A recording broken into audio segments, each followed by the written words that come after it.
Oke, inisiasi sistem dimulai. Selamat datang di sesi pembedahan data kita hari ini. Dengar, buat kalian yang cari cerita hantu atau kiasan emosional soal kasus-kasus jadul, kalian ada di tempat yang salah. Hari ini, kita bakal melakukan audit forensik yang dingin, super objektif, dan murni analitis terhadap dua kegagalan infrastruktur historis paling masif. Kita baca datanya apa adanya, tanpa filter. Ini parameter urutan diagnostik kita. 1. Inisialisasi audit sistem. 2. Kegagalan deteksi penyusupan lokal. 3. Anomali pergerakan lateral. 4. Kerentanan jaringan yang belum dipatch. 5. Penyalahgunaan hak akses admin. Dan terakhir, diagnosis partisi tersembunyi. Sektor 1. Inisialisasi audit sistem. Nah, untuk audit ini kita harus sepakat dulu. Kita mendefinisikan tragedi historis ini murni sebagai kerentanan sistem atau celah keamanan tingkat tinggi. Jadi, fokus utama kita adalah mendiagnosis bagaimana akses tak sah ini bisa terjadi. Gimana caranya entitas asing atau kode-kode tanpa otorisasi ini bisa masuk, mengeksekusi kerusakan secara tak terbatas, dan sama sekali nggak terdeteksi oleh admin keamanan di masa itu. Itu yang mau kita bedah. Masuk ke sektor 2, kegagalan deteksi penyusupan lokal. Kita arahkan pemindai ke kasus pertama, tahun 1922, peternakan Hinterkaifeck di Bavaria. Kita nggak lagi ngomongin tragedi keluarga di sini. Tapi kita lihat ini murni sebagai pembobolan perangkat keras di sebuah endpoint yang terisolasi secara geografis. Kegagalan infrastruktur utamanya? Iya, kegagalan deteksi penyusupan. Ini tuh skenario yang paling fatal, di mana peringatan sistem sebenarnya udah bunyi nyaring banget, datanya valid, tapi sang admin lokal malah mengabaikan sinyal itu karena dianggap sebagai false positif. Hasilnya, serangan aktif bebas berjalan tanpa ada yang ngeblok. Coba kita analisis anomali lognya. Sistem keamanan di sana sebenarnya udah mencatat serangkaian alert yang sangat jelas. Ada log masuk satu arah atau jejak langkah masuk di salju, anomali data berupa munculnya koran dari Munich yang nggak terdaftar, dan noise atau suara-suara aneh dari ruang loteng. Tapi di sisi lain, eksekusi respon dari admin benar-benar gagal. Keluarga Gruber, sebagai admin lokal, memproses alert ini cuma sebagai gangguan angin atau tikus. Mereka bahkan mengira koran itu cuma surat nyasar. Dan parahnya lagi, gagal ngirim laporan keamanan ke otoritas pusat. Kalau kita proses log timeline degradasi keamanannya, situasinya makin parah. 6 bulan sebelum eksekusi akhir, user pertama, yaitu asisten rumah tangganya, memilih logout permanen karena terus-terusan mendeteksi noise system di loteng. Beberapa hari sebelumnya, log masuk satu arah tadi terdeteksi dengan jelas di salju.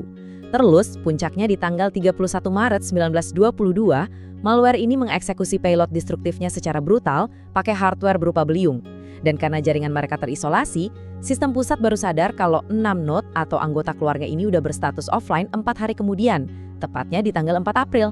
Sektor 3. Anomali pergerakan lateral. Sekarang, fokus diagnostik kita geser ke apa yang terjadi setelah pelanggaran awal.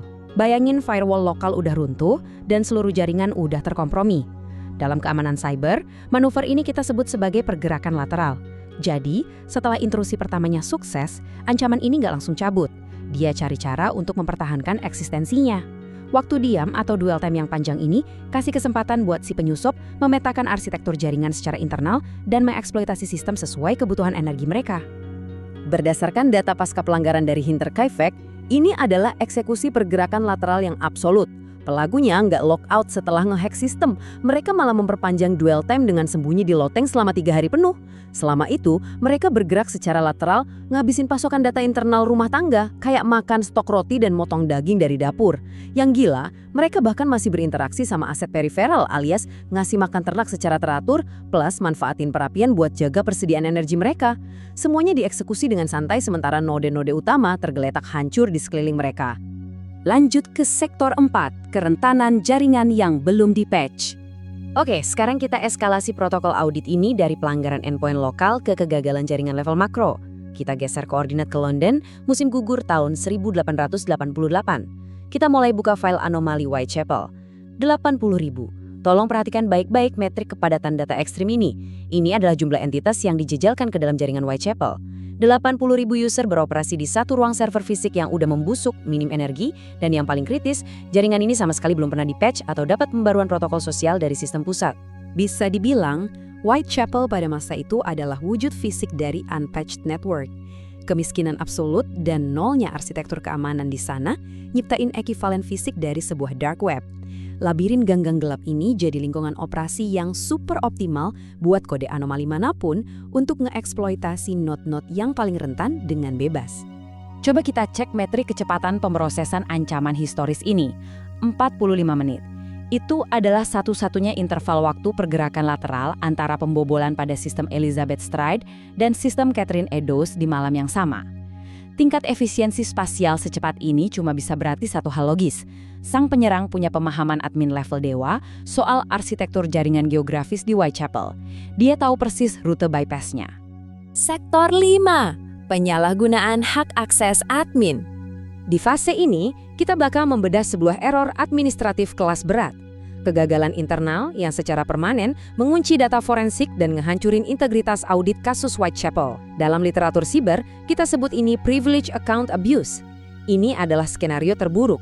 Bayangin, user dengan tingkat otorisasi paling tinggi secara sengaja merusak atau menghapus log audit penting dari sistemnya sendiri. Sistem mencatat sebuah intervensi yang fatal. Protokol standar sebenarnya udah ngedeteksi input valid, ada grafiti krusial di dekat lokasi pelanggaran. Tapi output ini sengaja di-kill oleh admin yang korup. Komisaris Sir Charles Warren pakai otoritas tertingginya untuk menghapus data itu seketika. Alasannya untuk mencegah kepanikan. Secara sadar dia menghapus server logs yang paling krusial tepat di saat ancaman masih aktif. Dia secara efektif menyabotase seluruh algoritma pelacakan tim keamanannya sendiri. Karena physical audit trail-nya udah dihapus, kita coba recovery data pakai algoritma pemindaian geospasial modern yang dirancang kriminolog Dr. Kim Rosmo. Bayangin, ini kayak antivirus scan. Pertama, sistem masukin koordinat kelima serangan kanonikal. Terus, sistem memodelkan zona penyangga malware. Karena anomali nggak mungkin ngeksekusi target terlalu dekat dengan alamat IP-nya sendiri. Langkah ketiga, terapkan rumus peluruhan jarak. Hasil outputnya, brilian banget. Sistem berhasil mengisolasi source code atau titik jangkar dari anomali ini yang ternyata berpusat di sekitar Flower and Dean Street.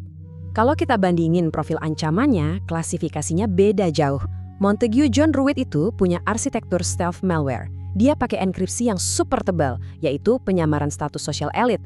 Terus puncaknya, malware ini ngejalanin perintah self-termination atau menghapus dirinya sendiri di Sungai Thames, pas banget setelah jaringan Whitechapel diserang. Di sisi lain, Aaron Kosminski itu murni noisy malware. Dia terlalu nggak stabil, terus-terusan memicu error log di ruang publik, sampai akhirnya sistem terpaksa ngekarantina dia di rumah sakit jiwa. Oh, dan soal klaim DNA modern si Kosminski, sistem analitik kita menolaknya mentah-mentah karena rantai kepemilikannya terputus. Datanya udah terkorupsi sejak inisialisasi awal, jadi nggak valid. Sektor 6. Diagnosis partisi tersembunyi. Kita sampai di diagnosis akhir audit sistem ini. Pertanyaan besarnya, kenapa kegagalan struktural historis semacam ini statusnya tetap tidak terselesaikan? Alasan fundamentalnya adalah keberadaan partisi tersembunyi. Ingat, ini bukan bug atau error, ini adalah fitur yang sengaja di-coding. Partisi tersembunyi ini ibarat zona buta alias blind spot di jaringan yang direkayasa oleh para arsitek sosial. Tujuannya buat misahin entitas level elit dari proses audit oleh masyarakat umum, demi memastikan core system atau hierarki sosial mereka tetap online apapun yang terjadi. Dari situ, secara klinis kita bisa menyimpulkan, sistem investigasi era Victoria itu sebenarnya nggak ngalamin crash total.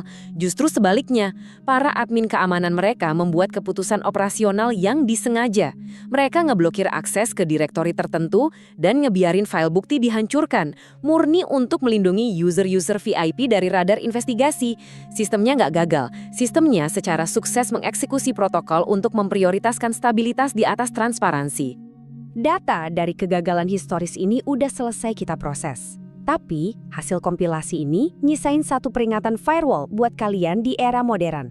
Saat kita mulai menutup laporan kerusakan sistem ini, saya menantang Anda untuk nge-scan arsitektur keamanan kita hari ini.